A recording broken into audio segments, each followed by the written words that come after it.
Assalamualaikum. Aku akan kasih tahu bagaimana cara mengelola keuangan dengan hati yang tenang.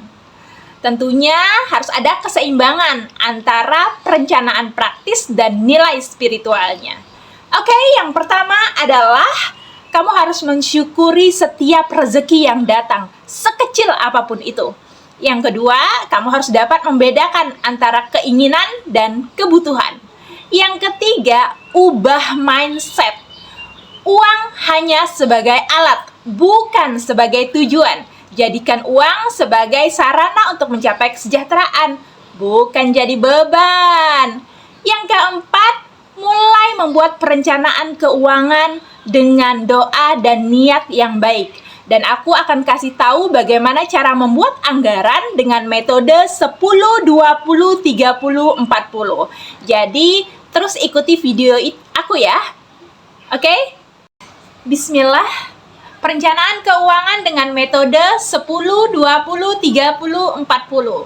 Kita awali dengan bismillah dan niat yang baik. Oke, 10% yang pertama adalah berbagi untuk kebaikan.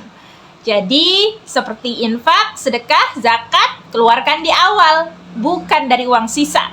Selanjutnya, 20% untuk tabungan dan investasi. Itu juga dibagi 10% untuk tabungan darurat jangka pendek, yang spare-nya minimal 3-6 bulan kebutuhan rumah tangga. Yang 10% berikutnya adalah investasi jangka panjang, dan ini kamu bisa beli emas. Lumayan 10%, kalau penghasilan kamu 3 juta, berarti 10%-nya 300.000. Bisa lah untuk beli emas 0,2 gram setiap bulan, oke? Next, 30% itu untuk kebutuhan pokok dan tagihan rutin. Bisa itu tagihan listrik, air, biaya pendidikan sekolah, bisa juga untuk kebutuhan rumah tangga lainnya, oke? Dan yang terakhir adalah 40% untuk kebutuhan pribadi dan keluarga. Dan 40% ini bisa dibagi 20, 10, 10. 20-nya untuk pengembangan diri. Kamu bisa beli buku, bisa digunakan untuk pelatihan, training spiritual. Yang penting untuk pengembangan diri lah ya. Dan 10 berikutnya bisa digunakan untuk membeli pakaian, skincare. Kenapa? Karena kamu wanita, kamu butuh cantik, kamu butuh wangi, dan kamu butuh sehat. Dan 10 yang terakhirnya kamu bisa digunakan untuk liburan keluarga, bisa untuk jalan-jalan bersama keluarga, makan di luar. Gimana metode 10, 20, 30, 40? Jika memang pas untuk Anda, boleh digunakan. Oke, kali ini aku akan kasih tahu bagaimana cara mengajarkan anak sesuai usianya secara terperinci dalam mengelola keuangan. Jadi video ini sangat cocok untuk para emak-emak yang masih mempunyai anak usia sekolah. Tahap pertama, usia 3-6 tahun. Untuk usia ini kita cukup memperkenalkan kepada anak konsep uang itu sendiri ya. Bisa kasih tahu apa itu uang, bagaimana cara penggunaannya, dan bilang sama anaknya, nak, bahwa dengan uang ini kita bisa membeli makanan, minuman, dan uang ini bisa kita dapat dari hasil kerja, usaha, dagang seperti apa yang dilakukan oleh ayah gitu ya.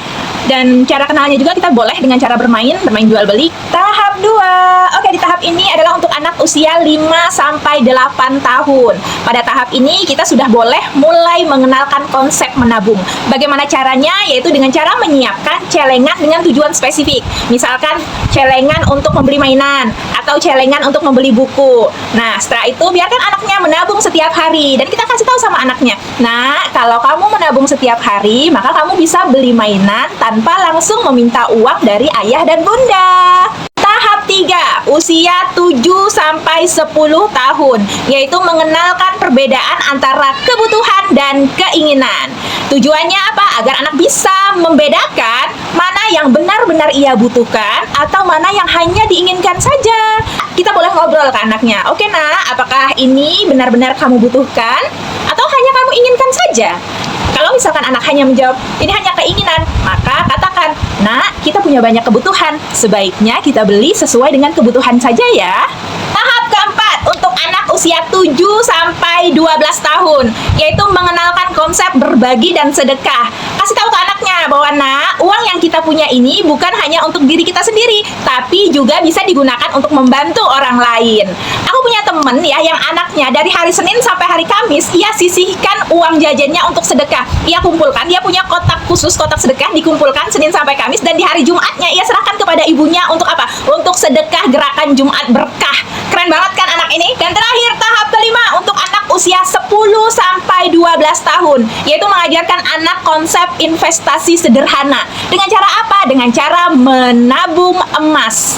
Tujuannya agar anak mengetahui bahwa uang apabila dikelola dengan baik, maka nilainya akan berkembang. Kasih contoh kepada anaknya, nak, kalau misalkan kita punya uang 100.000, kita tabung hari ini, maka 10 tahun atau 5 tahun ke depan, nilainya akan tetap atau menurun.